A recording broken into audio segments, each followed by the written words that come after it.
Hi guys. Just a little piece, thought piece, you might say. Uh, I'm going to entitle it probably description or command, something like that. And what I want to talk about, it's a very simple thing, but something that trips people a lot. A lot of sayings, a lot of things that get said in spirituality are sound like commands. And of course, in the traditional religion, Christian, Jewish, particularly Muslim, um, there are a lot of commands. We're told, do this, do that. And of course, anything we do is really run by will, and it's part of ego.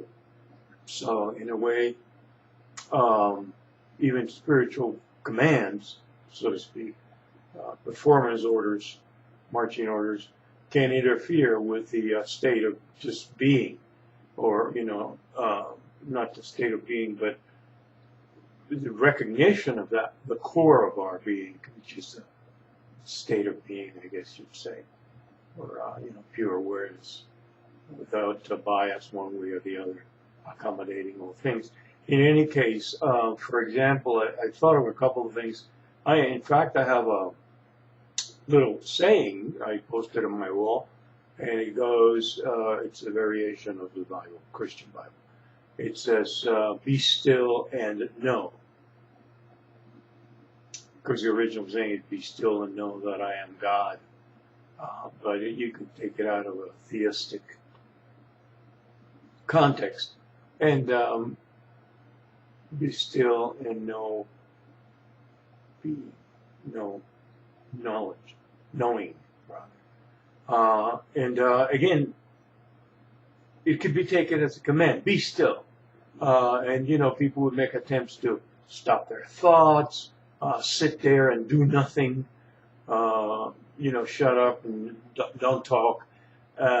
See if that physical being still or forcing oneself to do nothing is the stillness that's desirable or the goal.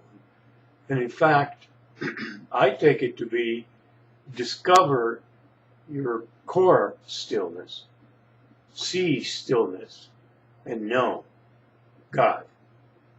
Because in a sense, since all things come out of this stillness, this void, that could be construed as the creator God, the creative principle, Brahma. So again, it's a description, it's a dictum to discover the stillness that's there underneath the sound, the noise. And again, people could turn themselves into all kinds of pretzels trying to be still. I remember when I was practicing at the Zen Center in Rochester in the 70s, quite a while ago. So many of you have not been born yet, 72, 73. And I had an interview with Roshi Kapleau. And at one point he was talking about enlightenment or being enlightened. He says, there's a saying in Christianity, love God and do as you please, or love God and do as you will. And of course he was meaning one's just clear mind is recognized, discovered, and allowed to flow into our lives. I would say now gradually, the ego begins to, the machinery of the ego begins to grind down, and this movement from stillness comes into our lives and moves our lives. And in that sense, love God is really know the core of your being again, which is love when you look at it from the heart aspect. There's different aspects you look at it from. You could look at it, if you relate it, say, to the chakras, or the psychic centers, the crown, the forehead, the heart. Being is experienced in different dimensions. It's just, again, one mystery, the mystery of multiplicity and unity, or the many in oneness. So in any case, not to get too off the track, be still and know love God and do as you will. Many religious people, good people, think that they can make themselves love God, or bribe themselves love God, or bribe God by making offerings, sacrifices, self-flagellating, you name it. And again, be a confusion there that the command, it sounds like love God. You love God. Make yourself love God. However you can do that. But love is a spontaneous movement of the heart.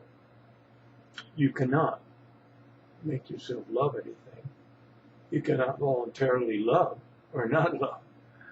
And in fact, the ultimate source of love is, again, that emptiness from which all things flow.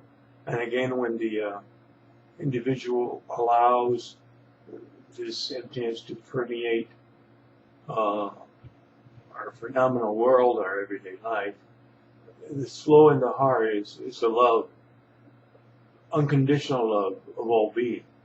Because you could say God loves all things, all creatures, good, evil, ugly, beautiful. There's no difference, and sometimes that offends our human sensibility. How could he love Hitler? How could he love Stalin? But he or it or she. But it's not a person. It's a principle. It's a being that brings forth everything. So in that sense, it loves everything, and love flows to everything because it's all one. So in any case, a little mystery there, perhaps. I could think of other things, but I can't think of too many right now. Suffice it to be what I said, and you can do some exploration of sayings that have impressed you that you then diligently try to obey, implement, do, instead of understanding that it's a description of being, which is completely relaxed, open, spontaneous, and natural. And that's what the point is, the discovery of this core, this being, this self, this Ein Sof, as they say in the Kabbalic tradition. Anyway, I leave you with that. Just a little thought that I had. Let me turn this little sucker off here. Be well.